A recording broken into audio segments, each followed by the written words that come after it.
no life anywhere to be found.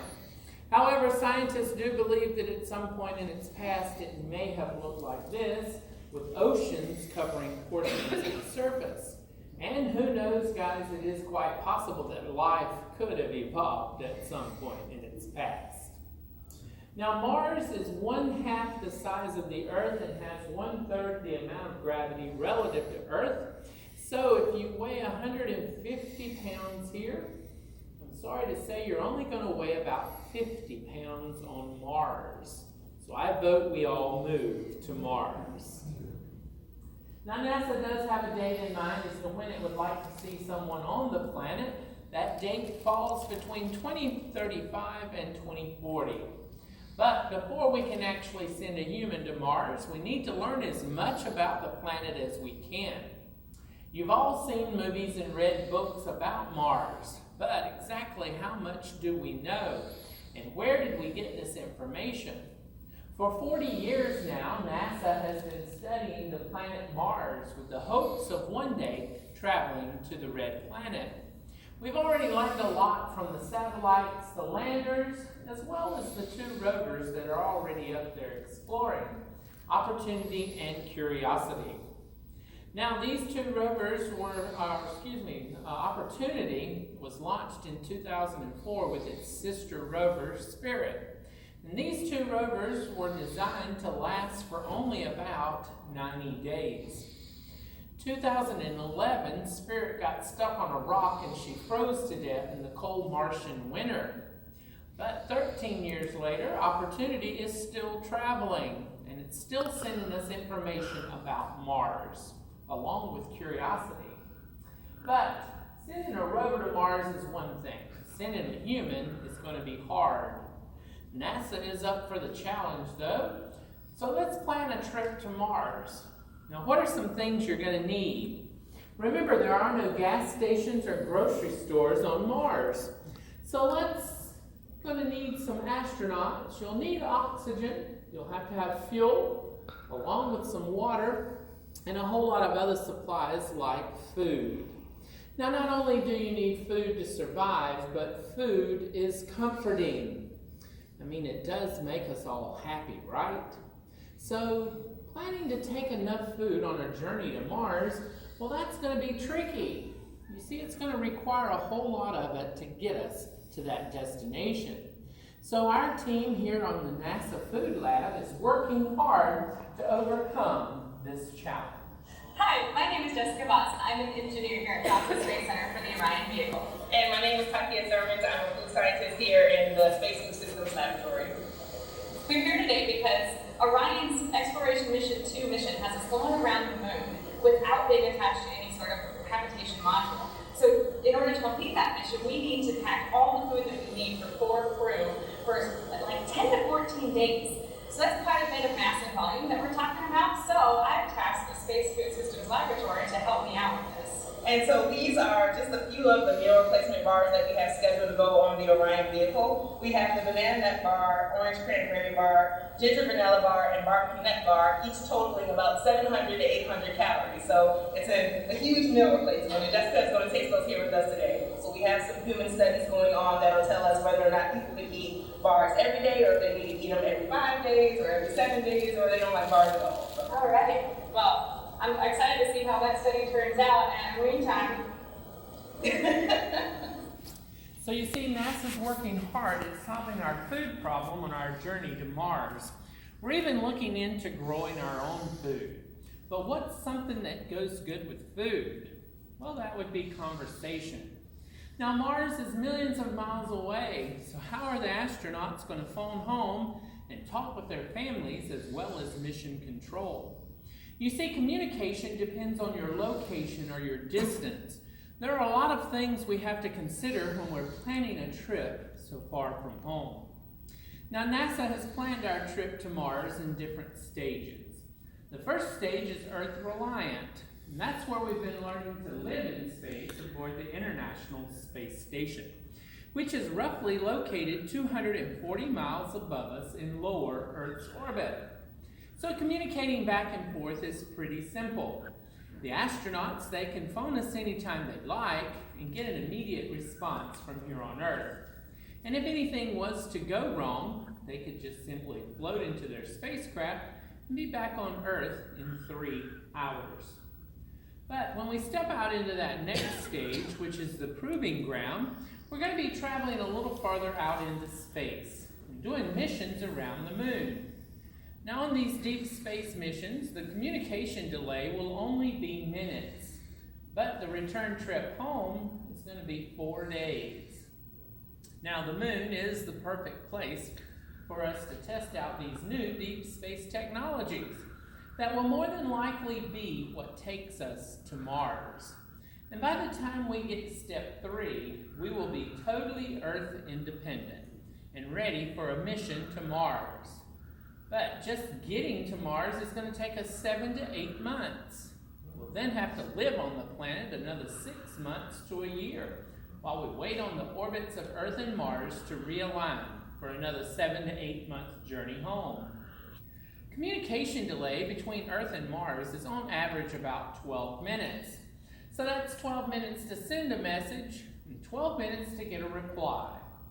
Oh, and guys, that's a long time to wait on a response to a very important message like this one.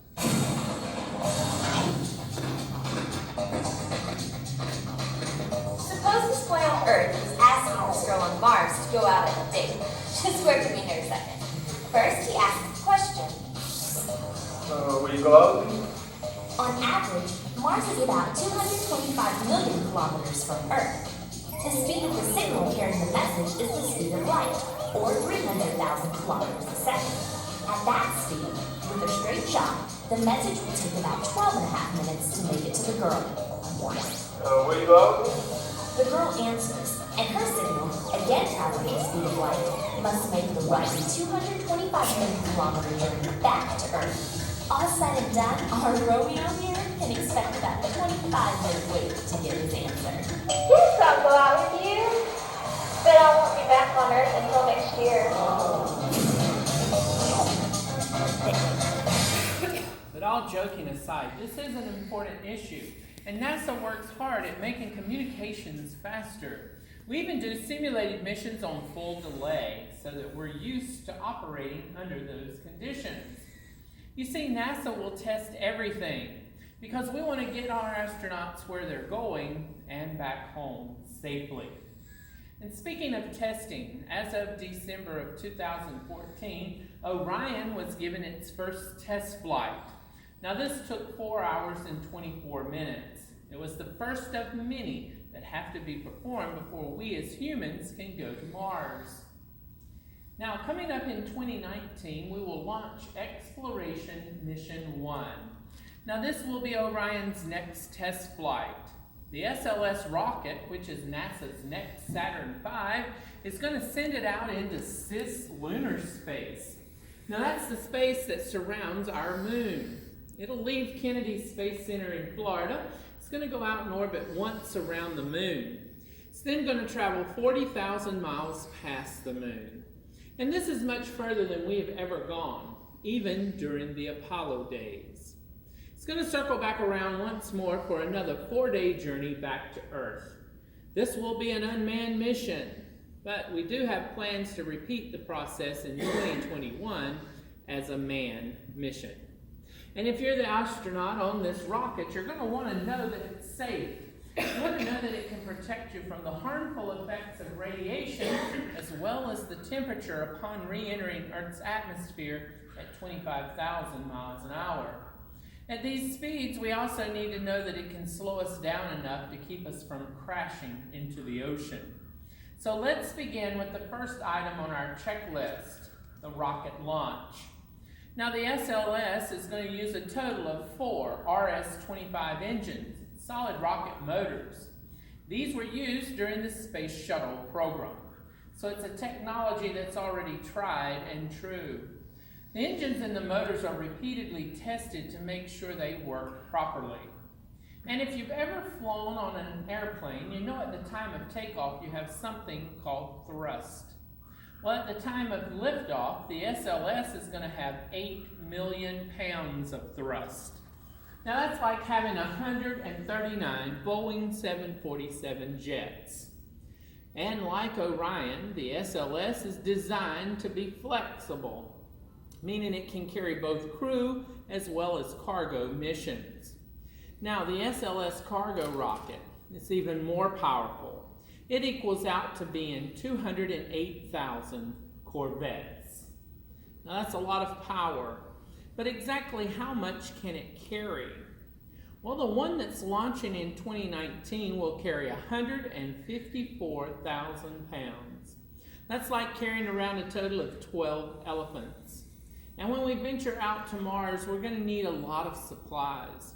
So the even larger version will carry 286,000. But what is it about the SLS that makes it different from all the others? Well, currently our rockets are able to carry resupplies into lower Earth's orbit. But we do not have one rocket in the world that can take man into deep space on missions to places like Mars. You see, the SLS is the first rocket that's been designed since the Apollo days to actually do that. But the space that surrounds the Earth, it's very hostile. So the engineers on the Orion project, they've been busy working to overcome this challenge. Holy moly. All right. Hi, my name is Jessica Voss and this is Anne McLean, and we are here today helping the designers of the Orion capsule evaluate the ability to protect their crew from radiation. Radiation, as you know, is really harmful, and so the whole point is for us to get into a really cool little shelter and take all the equipment we have in this capsule and put it over us as best as possible. And we have to make sure it's stowed and that we are safe and we have everything we need in terms of supplies down in this awesome little bay. Yeah, going to space is hard and going to deep space is harder. And the technologies that we're going to need to successfully get to Mars have been being developed for many years, and it's going to take many tests like this one over many years by a large group of people in order to make that mission successful in the 2030s. So we're excited to get there, and we're working every day toward that goal. So we've survived our rocket launch. We made it through the harmful effects of radiation. So what was next on the checklist? Oh yeah, the re-entering Earth's atmosphere at 25,000 miles an hour and heating up to 5,000 degrees Fahrenheit. So how will Orion protect the astronauts from this temperature? It'll do so through the use of a heat shield. The Orion heat shield is 5 meters. That's 16.5 feet tall. It is the world's largest heat shield, and it's been designed to peel away and take the heat with it as it enters Earth's atmosphere. As Orion enters the atmosphere, the outside of the capsule will heat up to 5,000 degrees Fahrenheit, but the inside is going to remain in the mid-70s. So you see, it's hot as molten lava on the outside, but cool as a cucumber on the inside. Now, the Earth's atmosphere is going to slow Orion down from 25,000 miles an hour to just 300. But how will we continue to slow it down the rest of the way? Well, we'll have to use parachutes. Orion is going to use a total of 11 parachutes to enter Earth's atmosphere. These chutes are huge. The 3 main chutes you see here, if we laid them side by side, they would cover an entire United States football field. To give you another perspective, out in our facility, the Destination Moon exhibit is put together on a circular floor. That floor is the size of one of Orion's parachutes. So you see, NASA is working hard to design, build, and fly the spacecraft that will take man into deep space on missions to places like Mars. But exactly who are these Martian explorers going to be? Well, who knows, guys? It's quite possible it might be someone within your own family. You see, the very first person that's going to step foot on Mars is right now between the age of 10 and 20.